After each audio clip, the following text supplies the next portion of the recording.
Hey guys, Avery Carl from the Short Term Shop here.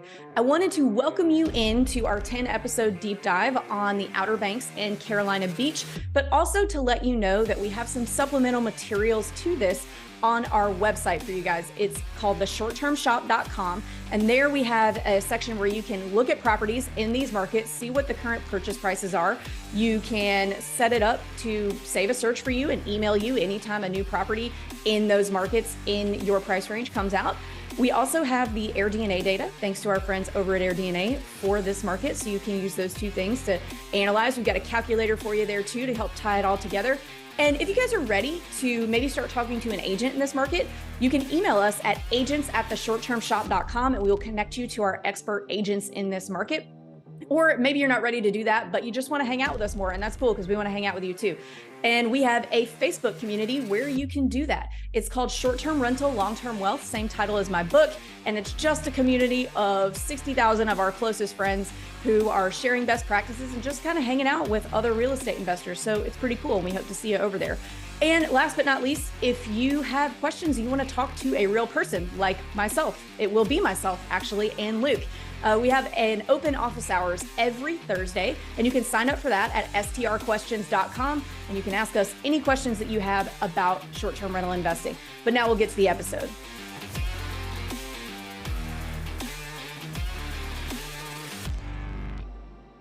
Short-term show, special episodes talking about the beaches of North Carolina. And today we're going to cover expenses. What's it take to get this thing off the ground, and monthly nut, and all the things that go with renting a vacation home on the beach in the eastern United States, in the great state of North Carolina. So Meg is here in the Outer Banks. Joe is here on all of the other beaches from the Outer Banks down to basically to Myrtle Beach, different to the state line. And then we've got an insurance expert with us here today. Scott, whose family's been in the insurance business on the North Carolina coast for many years. But let's get started with just little stuff, guys. You know, electric bill, cable, internet, and you know, what can I expect? I would assume in the summertime, I'm getting hit with that in a house right now, we're recording this in late summer, early fall 23. Huge electric bills in the summertime. So I guess, you know, what are we looking at for an electric bill? And does the house generally have like one HVAC per floor or that kind of thing? Either one of you, anybody want to go on that subject? I'll take it. Yeah, go ahead. Yeah. So basically, it's similar to like if you look in your mountain markets, wherever it starts getting cold in the winter and they start peaking. Same thing here with us in the summer. Everyone's cranking their AC units, and depending on the size of your property, it can be anywhere from 200, I'd say, all the way up to 600 if you've got a larger property that's got older HVACs and whatnot. But it is typical to have, with our multi-story buildings, to have HVACs for each floor. But you can also have some that are just single for the whole thing. They have the split systems inside. But be prepared for some spikes in your electricity here, especially as we're getting here in August. I know you guys know it's been brutally hot this summer. But it just kicked up in August, which has been interesting. Meg, did you had something to say there? Go ahead. Well, no, I agree with Joe. You know, we talked last week, or I think an episode or two ago, about how we have the reverse floor plans. And so and like Joe said, when you have multiple levels, you will have, you know, dual units covering each of the floors, and which is great. I mean, I guess it's a blessing and a curse. You know, people are going to leave the screen doors open, and your HVAC is going to be running, and they're going to, you know, bump the AC down in those hot summer months.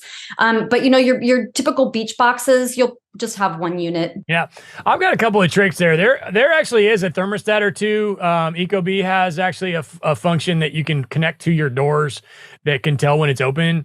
Train, which they're not a thermostat company, they're the HVAC company, but they have that functionality as well. I feel like at some point, maybe Honeywell and the big guys will start to dabble in that space. I don't take it that far on my beach houses. Here's what I do. Here's a little trick. I buy, I go to like Zazzle, you know, and get door hangers like in a hotel that say, you know, please clean this room, do not disturb. And I put them, and mine say, if you leave the door open, the air conditioner will turn off. And I hang them on all the doors in the house. Whether it works or not, I'll be honest with you, I don't know, because I'm not really like the ultra micromanagey guy. So I wouldn't really have a way to know whether they're closing them or not, other than checking the electric bill. And by that point, it's too late. Have you guys seen, do they offer in your market? Sometimes we see where you can spread the electric bill out over the course of a year, so it's the same every month. Have you ever seen that, or no? We have Dominion Power, or Dominion Energy, I think that's what they're called now, here, and they did offer that, where you can break it down, so you're not having these huge spikes in the summer months or winter months if it's cold. Yeah, we've got the same here if you want to go that route. But I also have a little hack there too, Luke. Like, go ahead, let's go. I love keeping people from doing it. I like to take the screens out of my windows so that my guests won't open it, because we got bugs around here, and it keeps people from leaving the doors open. Now, when they do, I get a ton of bugs in the house, so that sometimes still happens. But it seemed to be a pretty good deterrent for keeping people from opening my windows. Completely off topic now. I was just in San Diego, where the weather is freaking perfect all the time. My brother-in-law is a Navy SEAL, and he's in Coronado right now. But we went and visited. The whole family rented a house. What's the name of the beach there? The one a little bit north of town. Anyway, none of the houses have HVAC, so this really wouldn't work there. But there was also no bugs. So like every house just has the windows wide open and the doors wide open, and it's like paradise. It blew my freaking mind. But my brother-in-law said his house actually did have HVAC. Again, way off topic. Most of them did not. The place we stayed in, we looked it up. It was probably a $2.5 million property, which out there is not. That's like kind of bottom of the barrel. It was a nice home. It was okay. But the house my brother-in-law lives in does have HVAC, but all his windows were open. I'm like, what's up with that? I live in Florida. That is unheard of down here, So he's like, we can't turn the air conditioner on. And I'm like, why? He's like, because they spike it based on time of day. So at 1:00 in the afternoon, when you actually need the HVAC, the electric, like per kilowatt or whatever it is so high that you can't even use it. So again, way off topic, just, I guess a little exploratory in knowing your market. But I love that, Joe. If you've got some bugs, that probably would work. Good tip there. Okay, yeah. So what about cable internet? What are you guys seeing? Do we use it? What are there different companies to choose from? All that kind of stuff. There are a couple different packages that you can get. You can do cable and internet together. The trend here really does seem to be people are not using cable anymore. They're getting smart TVs. Everything's running off of Wi-Fi. So depending on which part of the beach where you are and which access you have to that cable company is who you'll choose. And typically buyers often just kind of take over the seller's account. You just transition them. Are there any areas that you can't get Wi-Fi, or it's crappy Wi-Fi, to your knowledge? Not here. I think it's pretty broad. Okay, that's cool. Joe, any thoughts on internet? Same down here. It's we've got it pretty much across all the different beaches that we're covering. And there's typically a couple different service providers, normally AT&T or Spectrum. And same trends here. Like most people are switching to smart TVs. And if they do have smart TVs and they want to provide some type of cable, they're doing like a online streaming service now anyway. So it's less and less with the actual cable boxes. How much am I looking at for internet? Can I get 1,000 megabits per second, and how much is it? Yeah, you can get 1,000. I normally go with the 250 on mine, and I just have really beefed up routers. And so I'm paying $50 a month. And I've got one property that streams 6 units on one router, and 6 TVs, everybody's phones, whole 9 yards, and don't have any problems. At 250 megabits for the whole building? For the whole building. Wow. Look at you. And you're getting away with it. No problems. I buy like the $500 router. I get the big Orbeez, the ones that can like just blast it like crazy. Do you do mesh also, or just the big router? It's the mesh. So I've got the mesh routers placed throughout. How many of them in the whole building? Just 3. Okay, cool. Orbeez. I'm not familiar with those. We use I'd have to look at it. I can't remember the Amazon ones. Yeah. It's similar. This is the Netgear version. Netgear. Mm-hmm. We have the same thing, Joe. It is a pretty fabulous system once you get it up and running. Eero, that's the one I'm using. which I have no complaints with. I like them. And you can put multiple houses on one app. It's almost like Schleg or Ring. They're all just right there. Okay, cool. So $59 is that what you said for internet? Yeah, 50. It jumps up to like 75 after like a year. They always give you that Yeah. promo to get you locked in. But man, you can go as high as you want. You can get 1,000 megs if you want. I'm sure it's probably $200 or so. Okay, cool. Yeah. Same on the Outer Banks. Ditto everything that Joe said. All right, gas. Are we? Do we have gas in the homes or no? On the Outer Sometimes. Banks, you will find houses with gas, gas stoves, fireplaces is really where you're going to see it. But then some people have like the tankless, hot water heaters, and those can run on propane. There is an interesting thing now on the offer to purchase. There's a specific area that addresses whether or not there is a tank, any tanks, whether or not they're leased. I mean, so that whole thing about the gas that's been paid for that are in the tanks, like those are supposed to convey, and they really have broken it down in that offer to purchase so that there's no confusion about who the tanks belong to, if there actually are any tanks, what is running on the tanks. It's very, very well addressed in the offer now. And that's new. That just started, June? Maybe they changed it, or July. They changed the offer, the 2T. But recently, only in the last couple of months, did they update that. We don't have any like utility company though that's like providing it. So we don't have like natural gas lines. We don't have like propane coming from any like large city utility, at least not down here in ours. Anyone who does have gas, they're paying for their own individual tanks or they're renting tanks.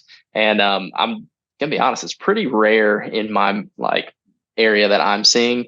It's just if someone wanted, it's a want, not necessarily a need in this area. If you wanted to have the gas appliances, or if you wanted to run it that way, a lot of people have like home generators that they want to have it all hooked up to in case we have a big storm. So if we lose power, they can still run all their stuff and whatnot. And so if anyone has it, it's been purposely put in. Actually, let me back up. Now that you mentioned that, what about heat? How much heat is being used? And is that why somebody would put propane in? No, I don't know about Joe's market, but I mean, fireplaces are kind of a big deal here. People like to have them. A lot of the houses here have gas fireplaces. So I would say that that's the primary. And then if they have that installed, they might just go ahead and hook up a line so that they can have a gas stove.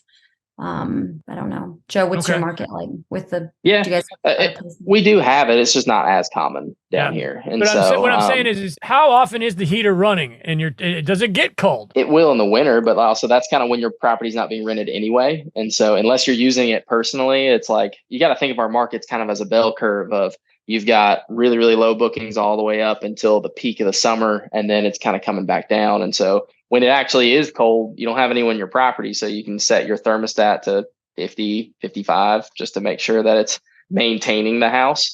But especially with these larger properties, like you're not really going to be renting it in the off season unless you have like an occasional person coming through for a holiday or something like that. But I mean, most of our HVACs around here, they're all electric. But out of curiosity, you guys live there, so primary home in the wintertime, is it more expensive, or does it really just not get cold enough to bother? We run our heat in the winter. It is cold here.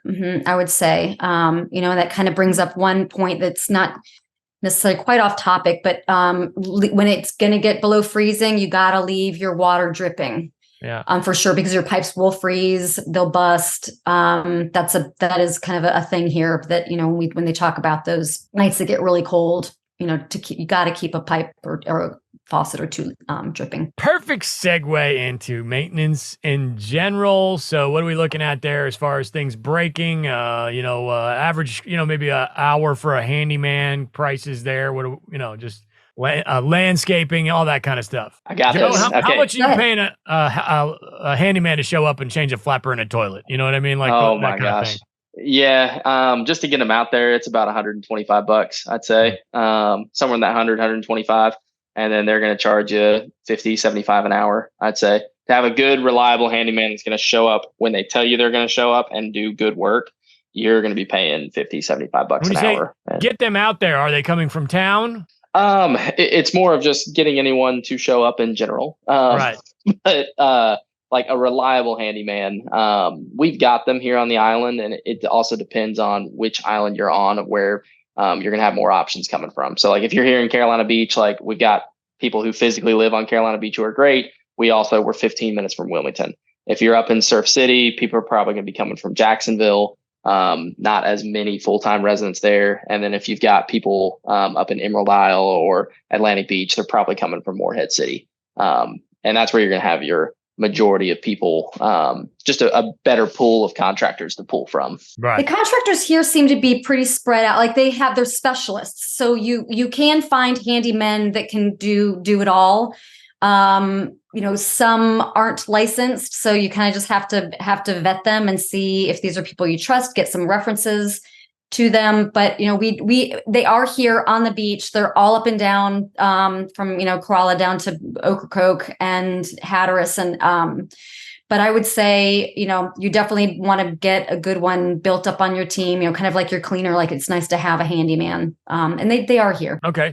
And what about things that are caused by being on the water? Are we seeing more rust? Are HVACs lasting less time? You want to speak about that for a minute? Get it, Meg.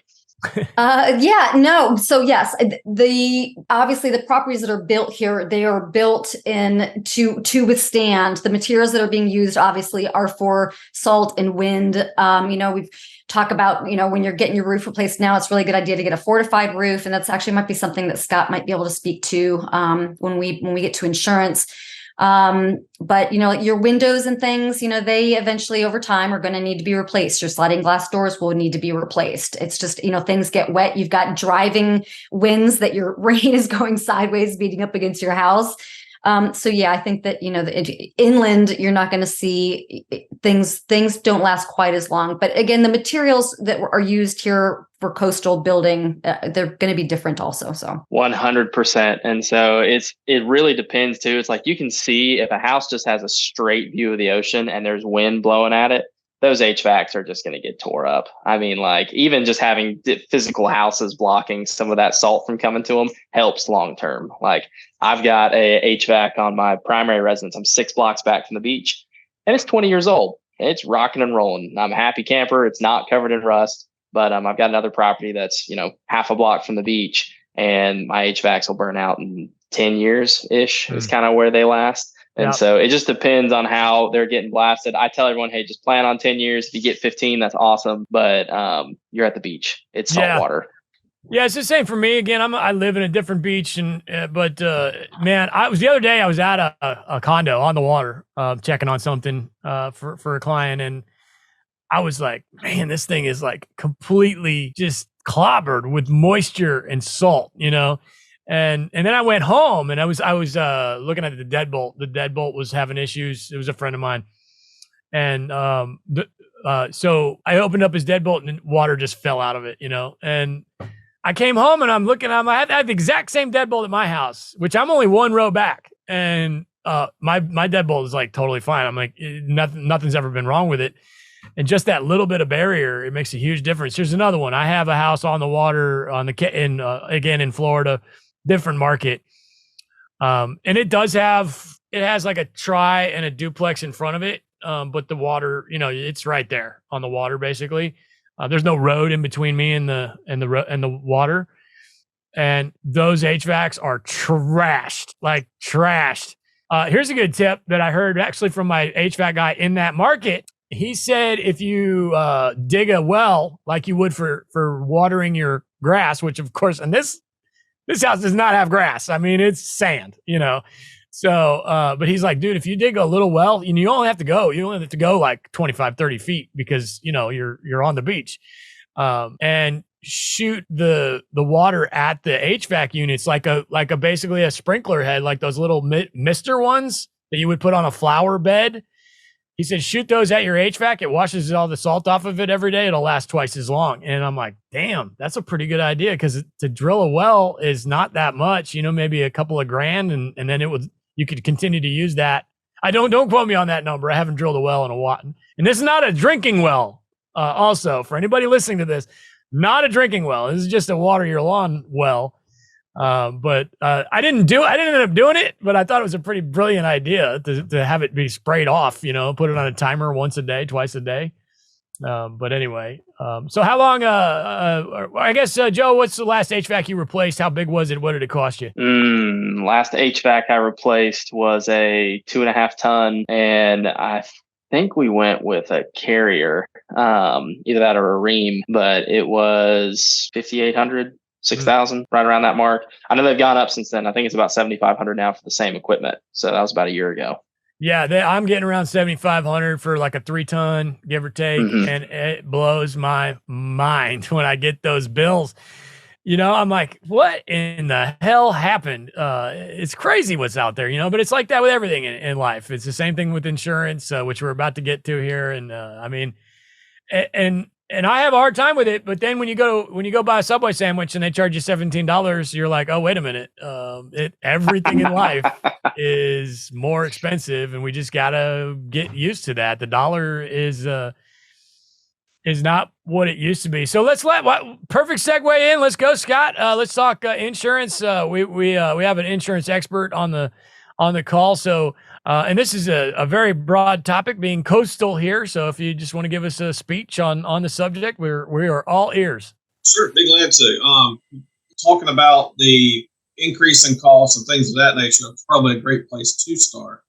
Most people's homes are worth more now than they've ever been.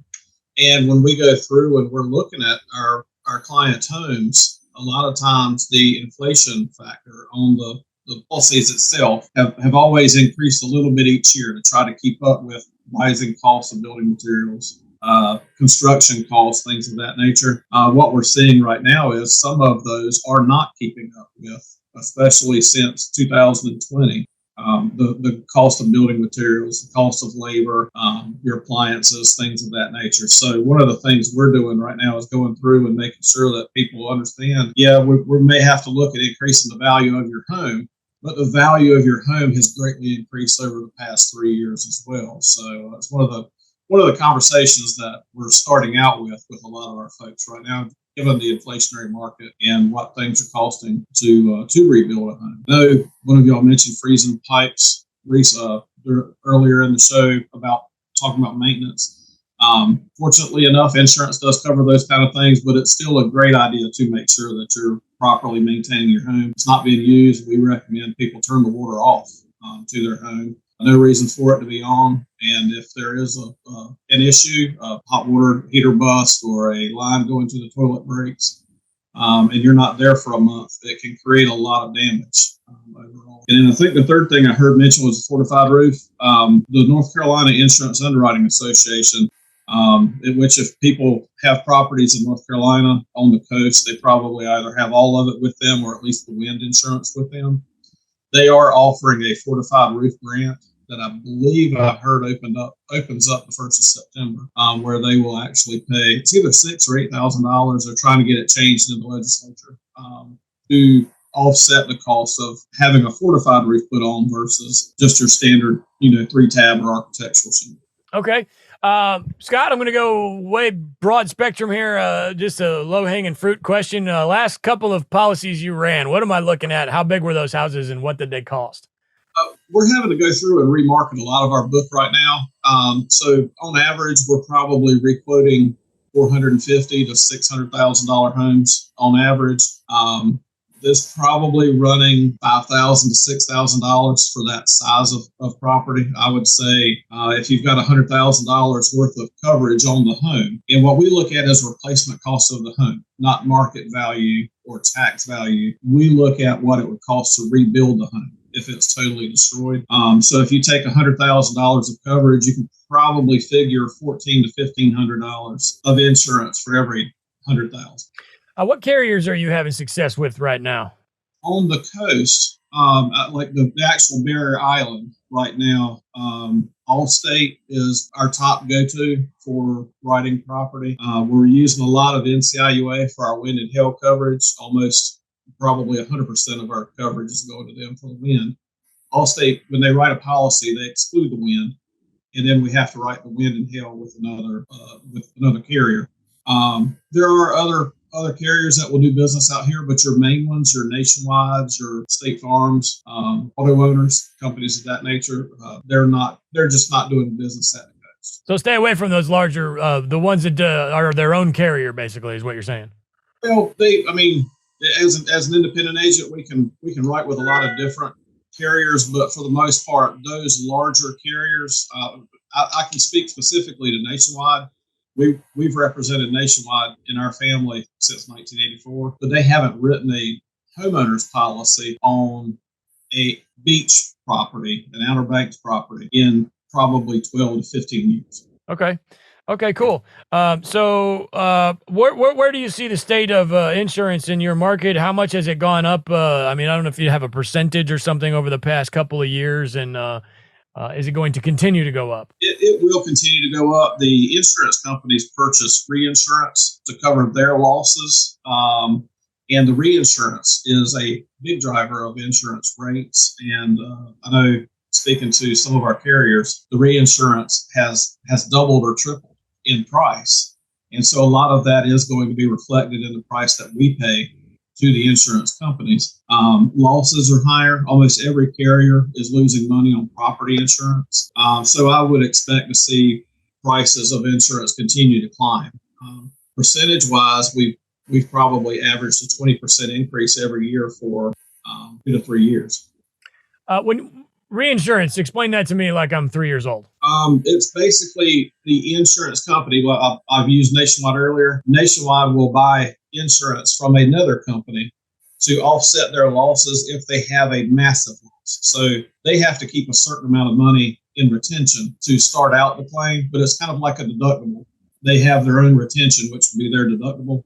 And then they also have reinsurance, which helps offset their larger losses. So like a Hurricane Ian in Florida, something like that were to come through and it eats through their reserves, then they have reinsurance to cover those. It's insurance for insurance companies. Do you blame this on the $13 trillion that the government printed and, inflation? It doesn't help. The cost, 2x4 used to be $4 or $5, and now they're 12 or whatever they got up to. And a sheet of plywood was at $75 at one point. Trying to rebuild a home gets to be very expensive. And, when the insurance company looks at repairing or rebuilding a property, they have to take that into account. Well, hopefully the interest rate hikes that have grinded everything to a halt will do the same for insurance premiums. Joe and Meg both had excellent questions. I'll just go ahead and take them there, but just for ease of use. Is there a difference between first tier and second tier, right on the water, one street back, 3 streets back, etc.? On average, I would say no. For the most part, there's not. There are some carriers that do have a distance to the water guideline as far as whether you can write with them or not. But rate-wise, there's no difference with carriers if you're closer to the water. Not the ones that we typically see. Yeah, I got a little bit of a question on that though. So from like the price point standpoint of coming in on like an oceanfront might be like 1.6, and the next one might be like 800,000-900,000. Like I've noticed that whenever I'm getting like one of these larger ones oceanfront done, that the rates are almost double of what I'm seeing, which doesn't always necessarily make total sense to me. Are you seeing that kind of in your market from the insurance wise? I'm not, but typically the homes along the oceanfront are larger than the ones, that would be your second row or third row back. So just in general, I think that the values are higher there, which would lead to the cost being higher, but there shouldn't be a difference in rate from first row or second row. Gotcha. On average, there may be with some random carrier somewhere, but on average, that's not going to be the case. So Scott, the short-term shop, we work predominantly with people who are buying investment properties or second homes that they plan to rent out when they're not using them. What kind of policies do you recommend they carry on their properties? We always try to quote a homeowner's package if we can. A homeowner's package is kind of like more of an all-encompassing policy where they cover a lot of different items that you don't get on more of what we would call a dwelling. So those are the two policies that we typically would see. Homeowners versus a dwelling. The advantage is a homeowners will give you some additional coverages that the dwelling policy doesn't. So that's always our first go is to try and do a quote through a carrier that will write a homeowners. And a lot of carriers will do seasonal rental homes, like we have a lot of up here, but they don't want it to be year round. So some of them will say we'll write up to 26 weeks of rental, we'll write up to 30 weeks of rental. So those are questions that we have to ask when we're going through our interview process. All right. So like liability, rental insurance, or those things, what's your stance on those for these folks? That's one of the reasons we really do like the homeowners, is because the liability coverage for the property is included under a homeowners, where we have to go out and write a separate policy for liability under a dwelling policy. We always recommend liability coverage for clients. Plus, most of the property management companies right now are requiring $1 million on their contracts anyway. So whether we suggested it or not, most people are going to be required to carry it based on whoever they're using for the property management. Okay. Just to recap, we're looking at somewhere, I think the number that you mentioned was 4,000 to 6,000 for kind of an average size home. Somewhere in that ballpark is going to be pretty average. It really is. I have seen rates as high as 30,000 on some of your really large, 18, 20 bedroom houses, but those are not the norm, although it's getting to be in some areas. All right. Well, listen, those sort of rates sound great compared to where I live. So that's wonderful. All right. We'll revisit that subject here at the end of the program. Let's talk now cleaners, cleaning expenses, I guess. We'll talk about how to find them and things in a later episode. For right now, let's stick to as much as we can. How much is it going to cost me, Joe? What are you paying for a small one, big one, etc.? Small ones, I'm paying typically somewhere between $100 and $150 a turn, and that includes laundry, things like that. But that's a 1-bedroom or 2-bedroom, so those are my really small ones. But I'm seeing all the way up to the larger properties, 3-bedroom, 4-bedroom, the $300 to $400 mark, just depending on how many additional linens they're going to have and bedrooms and whatnot. And so that's pretty average on my market. And you're always going to find people that kind of fall anywhere in between. It also depends on if you're going with like an actual cleaning company that's got crews, or if you're using someone like a Friday cleaner, someone who's kind of doing it on the side that only has a handful of them that are picked up. And they both have their pros and cons across the board. I use both and I love them all. Are they hard to find? Well, again, just briefly, because we're going to cover that next week, but hard to find a cleaner? Not hard if you're willing to do the work. So it's really easy to find a really bad cleaner. And it's really hard to find a really great cleaner. And then there's the whole spectrum in between. Okay. But we will dive deep into that on a future podcast. Meg, what are we looking at for pricing in your market? Do you even have too many smaller properties in your area? And what am I looking at for cleaning fees? Yeah, no, we've got a lot of 3.2s here. That's probably going to run you between $2 and $250, probably $250, $275. Your bigger houses, you're much like Joe, you can probably see pricing up in around $400. The cleaners who I have on my list are independent. They're not with a big cleaning company, but they do have, several members on their team. And like Joe said, you didn't say, but if we've got clean laundry that you can outsource if you want to do that separately. But our cleaners here, they do anticipate that they'll be doing, laundry, towels and linens as well. Okay. I have a story. Yesterday, I had somebody reach out to me and said, I'm looking for a new cleaner. This was in the mountains. And they said, we went back and forth a few times. And she said she did not want a mom and pop. She wanted a company. And she told me who she was with. And I said, I don't know if you realize how small this town is, but you are with the only company that exists around here. And she's like, well, I can't afford them anymore. They're too expensive, blah, blah, blah. We went back and forth. I looked at her listings. She was charging, I would say, probably about 2/3 more than what she should have been charging and not getting any bookings because of it. And she decided to blame that on her cleaning fee. It's just, you never know what might be going through somebody's head. This has way off topic as we tend to get around here. But, in other words, be diligent in the entire process and make sure that things are firing on all cylinders. And if I may, I'm going to go ahead and plug my own podcast, which is Short-Term Rental Management. Check out my podcast. We cover that subject in depth every week. Okay, so HOAs. What are we looking at on an HOA fee? Are there expensive ones, cheap ones? Are there no HOAs? All that kind of stuff. Joe, go. There is such a large spectrum between it, just depending on the asset class you're going with. If you're getting a condo, townhouse, or a single family home, very few neighborhoods in my markets with HOAs or just with single family homes. There's a few of them. They tend to be a little less expensive and have like a pool and whatnot. Some of them are even optional, which is very interesting. But the condos, they're going to fall somewhere depending on what amenities they provide, that $3,000 to $6,000 a year kind of range. I know it's kind of wide, but we don't have a ton of like the resort HOAs where they have like all the pools and all the fancy things. We got a couple of those in Topsail, but their HOA fees are in the $10,000 plus range. And so it's hard to make some of those ones cash flow, but there's just a wide variety of it. There's fewer for the large single family homes. Most of the large single family homes are not in HOAs. Wait a minute, did you say $10,000?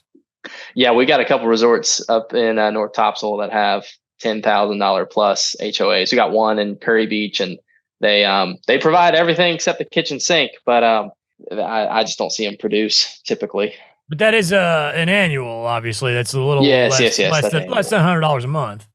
And they're probably offering some really cool stuff, swimming pools and jacuzzis and everything, right? Oh yeah, but it's like $1,200 a month. Oh, I didn't come ready to do math. Yeah. But yes, they did. They come with all that. If you're good at marketing your listing, you can really like push those. But I haven't seen a lot of high producers in those ones. But there's always the potential. There's a lot of potential in our market across the board. And Joe, in my defense, 1,200 times 12 is 14,400. So, oh goodness, I'm so off. I was right. Anyway, Meg, what about you? Do you have many HOAs? Are large pockets of HOAs, and what can I expect to pay there? Your condos are going to have HOAs. Some of those condos will have a pool amenity with it. Some do not. But those HOAs, keep in mind, people, when you're looking at these and you're hearing about HOAs, a lot of that's going to be, some of your insurance is going to be covered. Your shared spaces are going to be covered. So it does cover a lot of the things that, you would be paying out of pocket for yourself if you had your own house. So don't let the number of an HOA scare you too badly. It's going to, if you've got a pool, it's going to attract your guests to come rent your place over others that don't have a pool. But I would say for your condos, you're seeing anywhere from probably 2,500. In some of the more upscale places, it could be up as high as 8,000. Some of the condos have marinas that are also go along with your either townhouse or your unit. So you'll have this. There are subdivisions also here. The Currituck Club, and then down in Manio, we've got not Manio, it's Nag's Head. Completely blanking on that subdivision. Pirates Way. What is that? Pirates Cove. Pirates Cove. Thank you. That has the huge marina. Those are going to be a little bit more expensive, but in that one you've got the lovely clubhouse and you've got a pool and you've got restaurants and there's a lot to do. That they have get-togethers and then there's another up in Currituck Club is up in Currituck and it's expensive. So Currituck Club, there's at least one HOA fee you're going to pay, but depending on what part of that, they've got subdivisions within that subdivision that you'll have an additional HOA fee. So those can actually get up there probably close to 10, if not even maybe a little bit over. But again, clubhouses, pools, secondary pools, they've got a whole shuttle system that will take you to the beach, drop you off at your house. I mean, they've got some pretty cool features that do cover those fees. Either of you have areas with no HOA? Very common to have no HOA at all. Most of it. Okay. And back to the pools. Let's say I have my own pool. How much is a pool guy going to cost me? And how often does he come? Probably weekly during the season. Looking at probably 150 to 200 a week or a month. A week. Okay. And that's with a hot tub too. I would say that includes the hot tub, which are also pretty big here on the Outer Banks. About the same here. Once or twice a week, they're going to show up, and it's going to be somewhere in that $350 to $450 a month range. Yeah, that's the same thing I have in a different state. I do my pool twice. I have one pool. I do it twice a week because I want my pool to be twice as clean as everybody else. and it cost me about $350 a month down here as well. So okay, cool. Any kind of road maintenance? Do your roads a road? Are you in charge of the road? Does the county or the city handle the road? Are there any expenses there? Meg? No, the county and the state are gonna cover that mostly. Of course, we would look to see if they're private roads, but those are so far and few between. I've actually never run across someone needing to do their own road maintenance. Okay, Joe? That's an incredible question, and it depends on the beach, and you just need to be aware. If it is a private road, you own it, you're going to have to work with your neighbors. We've got a lot of that up in Topsail, and that's a very popular one. This is one of our more affordable beaches here, and you just have to know, because some of them are run really well. They've got like an HOA board, and they're putting aside money for it, and they've got other ones that are like, yeah, we have a problem, we'll fix it. And it's just, you need to be aware of if it's a private road or not. I'm closing on one actually this week. That's a private road, and they run it pretty well. They've got a group that's paying attention and whatnot, but it is common in a couple of our beaches here. So just be prepared and understand that if you guys on the road, you will be responsible for fixing it. So, and what's entailed there? Is it a gravel road and it gets big potholes and things? It depends on who the builder was. Some of the builders came in and paved it, made it super nice. It makes it look like a county road, and it's not. And so that's going to be a lot more expensive to maintain farther down the road. It depends on the condition of it. And so a lot of them are gravel. And if they're gravel, they're a lot less expensive to maintain. Right. Unless you let it go for 20 years. Yeah, then you got to redo the whole thing. Yeah, a gravel road we had to redo recently, and it was really expensive because it had been, it just went down the tubes. It got to the point where the trash company would not drive down it anymore.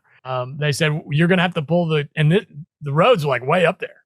You're going to have to pull your trash cans to the main road because we're not going down that road anymore. So we all had to get together. And that is rare, but just something to be aware of. Okay. Anything else we missed on expenses? Anything, Scott, if you had anything that you wanted to recap as far as insurance? I can't think of anything right offhand, but I do appreciate the opportunity to sit and visit. And, okay, great. Yeah. How do we find you? What's the name of your company? It's Weatherly Insurance. We can be found online at www.obxw.com. obxw.com. Wonderful. Guys, did we miss anything? Yes, I've got a couple things. Your mow, when you get your lawn mowed, you're probably looking at like 70 a mow, 80 a mow. Also, real quickly, want to touch on special assessments. You are going to run into those. They will always be disclosed at the time of your offer. And as you're looking into making your offer, the biggest special assessment that you'll run into here on the Outer Banks is going to be the beach erosion. It's going to depend on the township that you live in. A lot of the taxes the occupancy tax that is paid by homeowners here goes towards the beach erosion, but there are some townships that do either they come back in and do an extra fill or do it more frequently than what the county provides. So just be aware that some townships do require special assessments. Sometimes they've already been paid by the seller. Just kind of depends on what time of year they're drafting or that you're buying. So just something to think about as well. Wonderful. All right. Well, we will return very soon with our fifth episode on the Carolina Beach markets for building your buying team. Scott, thank you so much on behalf of the Short Term Shop, the Short Term Show, Joe Perlman, Meg. Don't overthink it.